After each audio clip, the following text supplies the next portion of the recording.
Good morning student. आप लोग को आज पढ़ना है जनरल प्रॉपर्टीज ऑफ मैटर। तो जनरल प्रॉपर्टीज ऑफ मैटर में सबसे पहले जानना है इलास्टिसिटी। काहे कि आप लोग का जो सिलेबस में है बीएससी सेमेस्टर 1, तो उसमें पढ़ना है पॉइजन रेशियो, इसके बाद young modulus, bulk modulus, modulus of rigidity, Poisson ratio, bending of beam. तो ये सब चीज़ जानने से पहले आप लोग को ये जानना ज़रूरी है। तो जनरल प्रॉपर्टीज ऑफ मैटर में देखिए, सबसे पहले आप लोग को जानना है इलास्टिसिटी। इलास्टिसिटी किसे कहते हैं? तो आइए देखिए समझते हैं इलास्टिसिटी किसे कहते हैं, इलास्टिसिटी क्या है।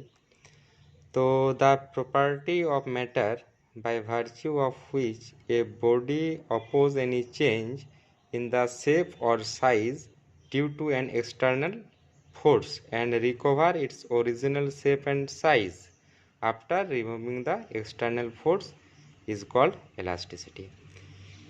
यानी एक्चुअल इलास्टिसिटी पदार्थ का वह गुण है, जैसे एक एग्जांपल के सहारे आप समझाते हैं। मान लीजिए कि अगर रबर को हम दोनों तरफ से अगर पुल करेंगे तो इंक्रीज होगा, चेंज इन लेंथ होगा। तो जैसे हम फोर्स लगाएंगे, फोर्स अप्लाई करेंगे, उसको एक्सटर्नल फोर्स बोला जाता है या डिफॉर्मिंग फोर्स। डिफॉर्म कर रहे हैं, एक्सटर्नल फोर्स देकर डिफॉर्म कर रहे हैं। तो रबर को जैसे पुल करेंगे तो इंक्रीज इन लेंथ हो जाएगा, लेंथ में वृद्धि होगा।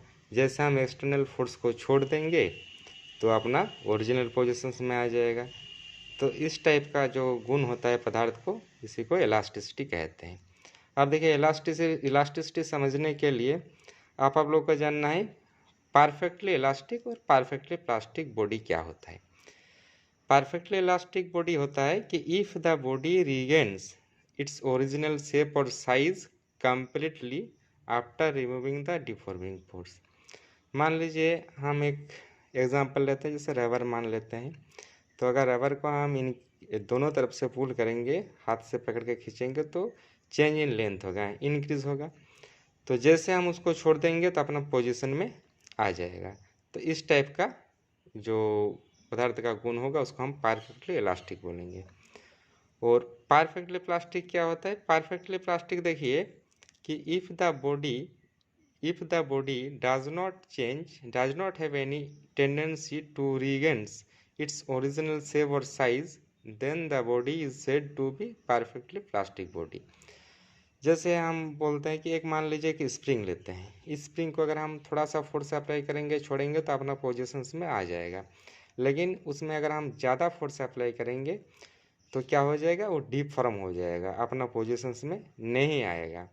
तो वो हो गया आपका प्लास्टिक, परफेक्टली प्लास्टिक बॉडी।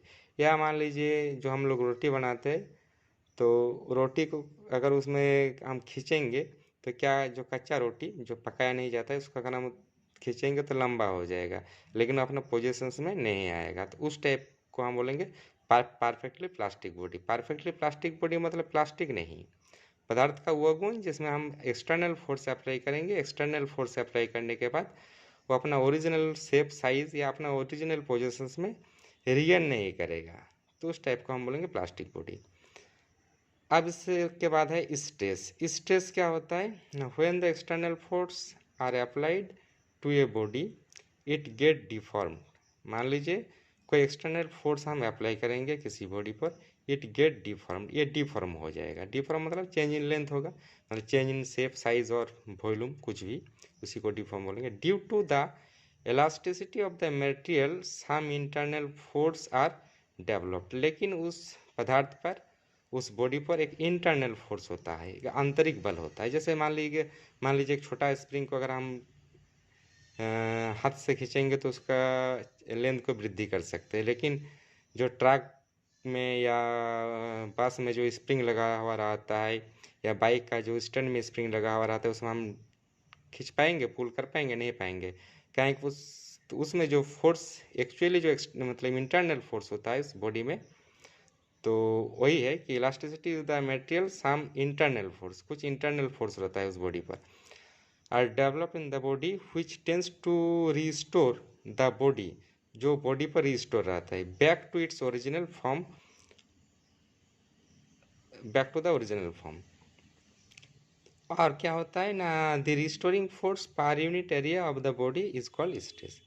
तो एक्चुअली स्ट्रेस इक्वल टू क्या होता है, डिफॉर्मिंग फोर्स बाय एरिया। तो डिफॉर्मिंग फोर्स, अब देखिए स्ट्रेस का यूनिट क्या होगा, डिफॉर्मिंग फोर्स का यूनिट न्यूटन और एरिया का यूनिट मीटर स्क्वायर, इसलिए स्ट्रेस का ऐसा unit newton per metre square.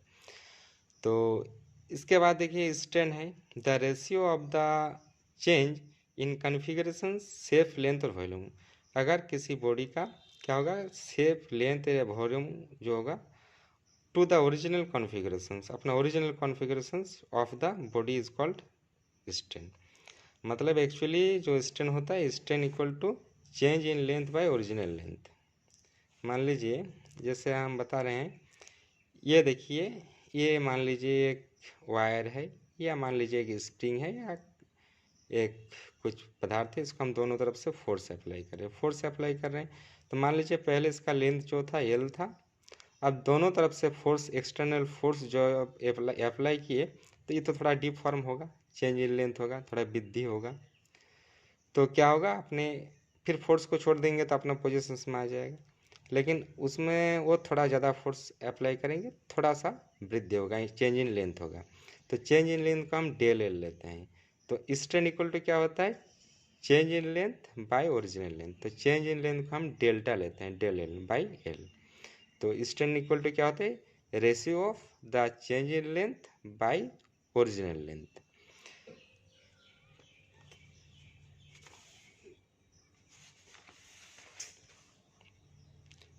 Thank you. इसके बाद देखिए नेक्स्ट, आप लोग स्क्रीनशॉट ले लीजिए, स्क्रीनशॉट ले सकते हैं। Good morning students, BSc semester 1 properties of matter में आप लोग को सिलेबस में हुक्स लॉ दिया गया है। तो आज हुक्स लॉ के बारे में बताते हैं। तो देखिए हुक्स लॉ एक्चुअली छोटा सा है, इसमें अगर 2 एक नंबर टेल में ऐड कर दिया तब लिखिएगा, नहीं तो ऐसे लॉन्ग क्वेश्चन है नहीं। तो हुक्स लॉ में क्या है, हुक्स लॉ बताते हैं। तो on the basis of experimental observation in 1679, तो ये जो हुक्स लॉ है, हुक्स एक साइंटिस्ट थे, professor Hooke's gave a law which state that within elastic limit stress is proportional to the strain.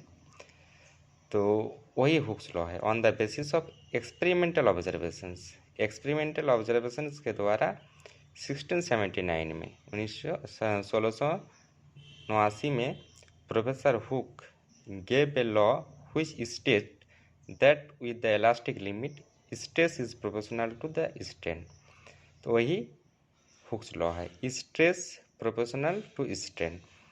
तो देखिए स्ट्रेस प्रोपोर्शनल टू स्ट्रेन जो होता है, इसमें समझिए, मान लीजिए स्ट्रेस क्या होता है, स्ट्रेस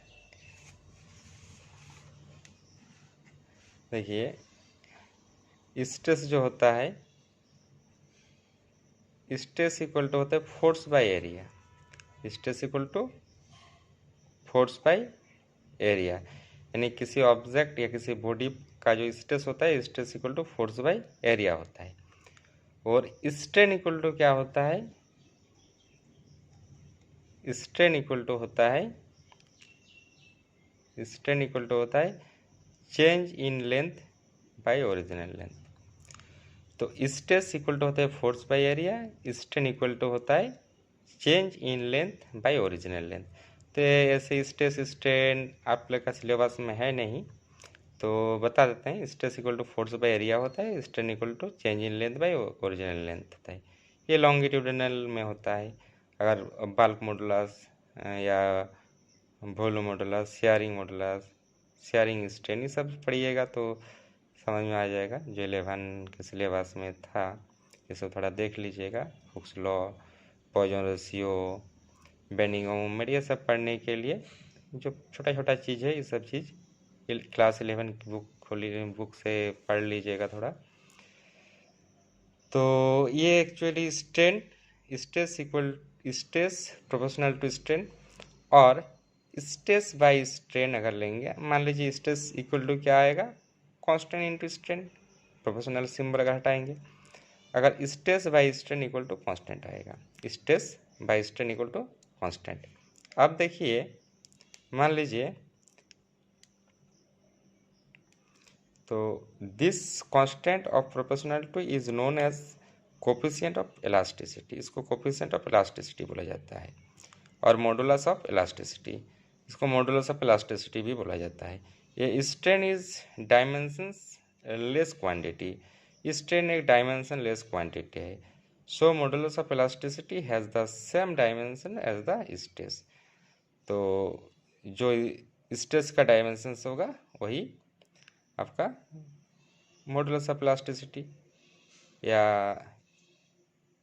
हाँ मॉडुलस ऑफ इलास्टिसिटी का यूनिट होगा। ऐसा unit of modulus of elasticity का क्या होगा, न्यूटन पर मीटर स्क्वायर।